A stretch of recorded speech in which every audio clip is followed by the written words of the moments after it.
नमस्कार, मेरा नाम महेंद्र कुमार शर्मा है और आप देख रहे हैं भारत न्यूज़ लाइव। और हमारे साथ हैं बीजेपी के वरिष्ठ नेता अशोक चौहान। दिल्ली में छठ पूजा का आयोजन बीजेपी ने ठीक से नहीं किया, आपको उसको लेकर क्या कहना है? सर, आप सौरभ भारद्वाज को लेकर कहते रहे कि सौरभ भारद्वाज झूठ बोल रहे हैं, दुष्प्रचार कर रहे हैं। आपने कहा कि यमुना नदी साफ हो गई, लेकिन सौरभ भारद्वाज ने भी यमुना नदी पे विजिट करा और मीडिया में भी देखा गया कि यमुना का एक कृत्रिम घाट बनाया गया है जो यमुना नदी से जुड़ा हुआ है, लेकिन वहाँ पे दिल्ली जल बोर्ड का पानी डाला गया है। इसको आप कैसे देखते हैं?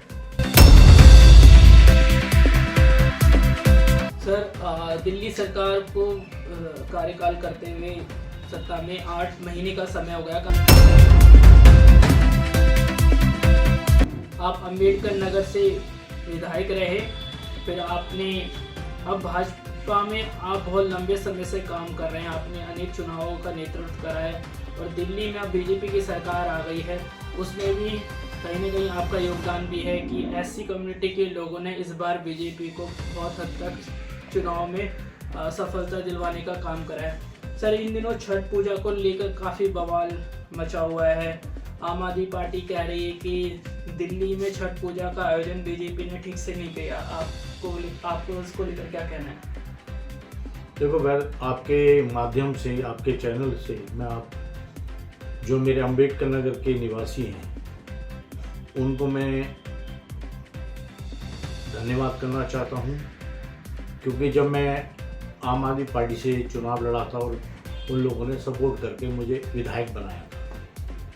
बाद में आम आदमी पार्टी आज नहीं है सरकार में दिल्ली के अंदर, वो कारण उनकी कमियों का था। उसका जो हार का कारण बनी उनकी नीतियाँ, जो अपने को ईमानदार कहते थे, वो आज कहीं भी नज़र नहीं आए। आज वही बात उन्होंने एलिगेशन लगा रहे हैं दिल्ली सरकार, भारतीय जनता पार्टी का, जो आज दिल्ली में सरकार है, कि भाई छठ पूजा में दिल्ली सरकार का कोई भी सहयोग नहीं है। आप महेंद्र जी, कितनी जगहों पे आपने कैंपेनिंग की होगी इस न्यूज़ को लेकर, आप जगह जगह पे भी गए होंगे, तो आपने भी देखा होगा कि पूरी दिल्ली के अंदर बड़ा हर्षोल्लास से ये कार्यक्रम रखे थे पार्टी के द्वारा भी, और बहुत ही अच्छी तरह से छठ पूजा को मनाया गया। ये तो हमारे पूर्वांचल के लोग बताएंगे कि दिल्ली में छठ पूजा का आयोजन कैसा रहा। तो मैं ये कहना चाहता हूँ कि लांछन लगाने के लिए तो कुछ भी बोल दो, मुंह से कुछ भी बोल दो, लेकिन वो धरती पे सच्चाई होनी चाहिए। जैसे वो लोग झूठे निकले, वो दूसरों को भी झूठा बता रहे हैं। सर, आप सौरभ भारद्वाज को लेकर कहते रहे कि सौरभ भारद्वाज झूठ बोल रहे हैं, दुष्प्रचार कर रहे हैं। आपने कहा कि यमुना नदी साफ हो गई, लेकिन सौरभ भारद्वाज ने भी यमुना नदी पे विजिट करा और मीडिया में भी देखा गया कि यमुना का एक कृत्रिम घाट बनाया गया है जो यमुना नदी से जुड़ा हुआ है, लेकिन वहाँ पे दिल्ली जल बोर्ड का पानी डाला गया है। इसको आप कैसे देखते हैं? पहली बात, मैं सौरभ जी से कहना चाहता हूँ, सौरभ भारद्वाज जी, आप बड़े ईमानदार, बड़े पढ़े लिखे और बड़े अच्छे व्यक्ति रहे हुए हैं। हमारे समय में आप बहुत ईमानदार और हम बहुत अच्छा समझते थे, लेकिन समय के साथ आप भी बदल गए, क्योंकि जो कहावत है ना कि खरबूजे को देख के खरबूजा रंग बदलता है, तो आपने भी उसी तरह से रंग बदलना शुरू कर दिया है।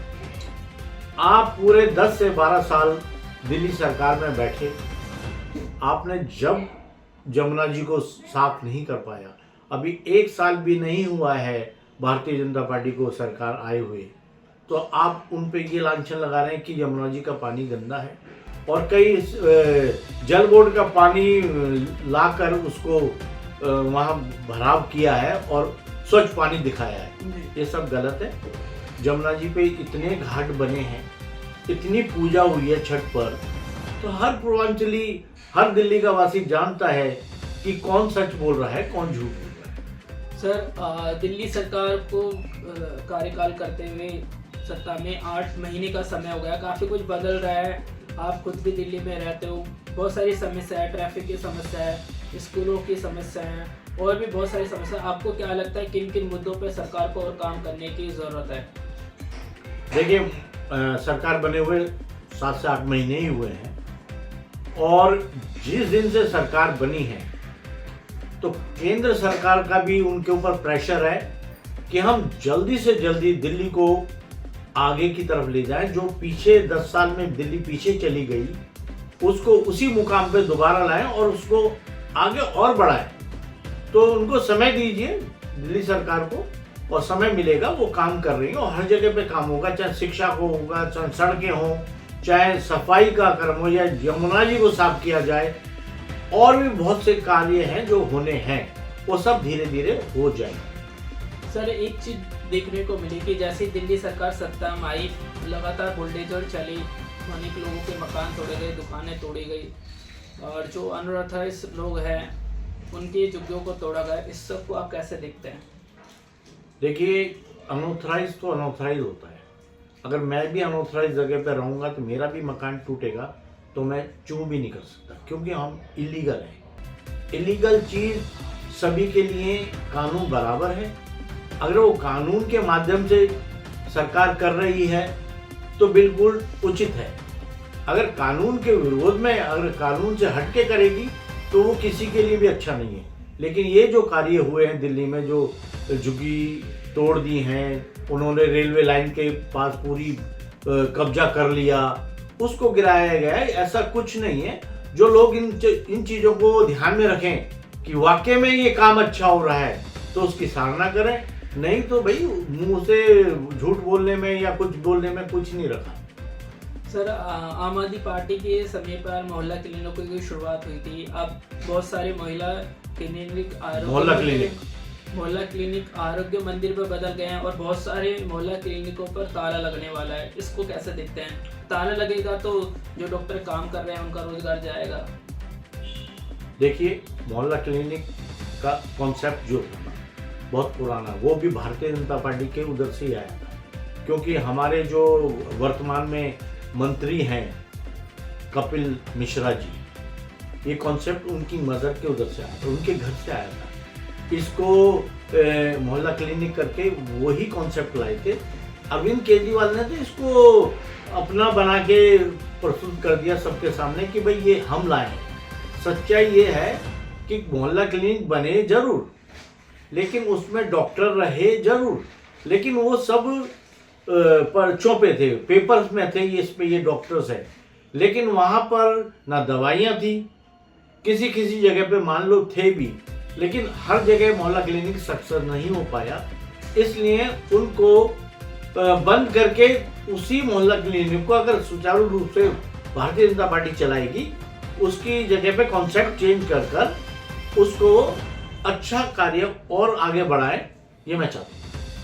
सर, काफ़ी सारी चीज़ आपने बताई है। अब दिल्ली में 12 निगम की सीटों पर दोबारा उपचुनाव होने वाले हैं। उन 12 सीटों से जो निगम बांट सकते हैं वो दिल्ली सरकार में चुनकर विधायक बन चुके हैं दिल्ली के। तो उसको लेकर बीजेपी की क्या तैयारी है, आपकी क्या तैयारी है? देखिए, ये टिकट का तो मसला पार्टी करती है, लेकिन मैं पार्टी से भी गुजारिश करूँगा, निवेदन करूँगा कि हमें जो कैंडिडेट दिए जाएं निगम के चुनावों के लिए, वो बड़े अच्छे कैंडिडेट हों और उनका रुतबा हो और पब्लिक में वो जानकारी रखते हों कि उन्हें इस वार्ड के अंदर क्या करना है। तो ऐसे लोगों को टिकट दिया जाए जो सीट को निकाल के लाएं और अच्छा काम करें। भविष्य में ये काम अच्छा होना चाहिए। मेरी तो यही गुजारिश है कि अच्छे व्यक्ति को टिकट दिया जाए। सर, बहुत सारी चीज़ें आपने बताई है। एक बड़ा मुद्दा प्रदूषण का है, उसमें बहुत सारी सरकारें फेल रही है। अब सर्दियाँ आएगी तो दिल्ली में प्रदूषण की बात लगातार होगी, और ये भी कहा जा रहा है कि बीजेपी के माध्यम से कि प्रदूषण पंजाब की तरफ से आ रहा है, वहाँ पराली चलाई जा रही है। ये तो हर साल यही होता है कि पराली जलती है, प्रदूषण होता है, पराली जलती है, प्रदूषण, वो पंजाब से होता है। इस बार भी पंजाब से हुआ। अब वो धीरे धीरे करके उस पर रोक लगाने की कोशिश कर रहे हैं कि भाई आगे से पोल्यूशन ना बढ़े। तो जो हो गया सो हो गया। लेकिन अभी वो धीरे धीरे करके ही खत्म होगा। बाकी दिल्ली में पॉल्यूशन बढ़ गया है, ये तो दिख रहा है। तो बहुत सारी मुद्दों पे आपने हमें बहुत सारी बातें बता दी है, अपने विचार आपने अच्छे से बताए हैं। कुछ ऐसा जो मेरे से रह गया है और आप बताना चाहते हो? देखो महेंद्र जी, मैं बताना चाहता हूँ कि दिल्ली में कार्य बहुत अच्छे हो रहे हैं दिल्ली सरकार की तरफ से। भारतीय जनता पार्टी की जो सरकार है वो डबल इंजन की सरकार है, कहीं भी कमी नहीं होगी। धीरे धीरे करके हर एक जगह पे दिल्ली का काम रुकेगा नहीं, चलता जाएगा और अच्छा काम होता जाएगा। मैं तो चाहता हूँ कि जैसे आम आदमी पार्टी ने जो झूठ बोल बोल कर दिल्ली वासियों को बेवकूफ़ बनाया, और हम चाहते हैं कि भारतीय जनता पार्टी ऐसा काम नहीं करेगी। वो दिल्ली वालों के लिए काम करेगी, चाहे वो गरीब हो, चाहे किसी भी समाज से हो, किसी भी लेवल का आदमी हो, चाहे वो मिडिल क्लास हो, चाहे वो अमीर हो, चाहे गरीब हो, सबको एक समान देके यही गुजारिश करना चाहता हूँ भारतीय जनता पार्टी से। तो हमारे साथ थे अशोक चौहान, अम्बेडकर नगर से पूर्व विधायक और दिल्ली प्रदेश बीजेपी के वरिष्ठ नेता। आपने बहुत सारे मुद्दों पे हमसे खुलकर बात करी है और ये वक्त ही बताएगा कि जिन 12 सीटों पर निगम में यहाँ उपचुनाव होने वाला है दिल्ली में, वहाँ किस पार्टी का खाता खुलेगा। बहरहाल दिल्ली सरकार पहले से अच्छा काम कर रही है। छठ पूजा को लेकर कहा गया है कि यमुना साफ नहीं हुई है, लेकिन पिछली बार हमने देखा था कि लोगों ने पूरे झाग के अंदर छठ पूजा मनाई थी, लेकिन इस बार स्थिति में सुधार हुआ है। उतनी बेहतर नहीं हुई जितनी बातें करी जा रही है, लेकिन सुधार देखने को मिला है। धन्यवाद।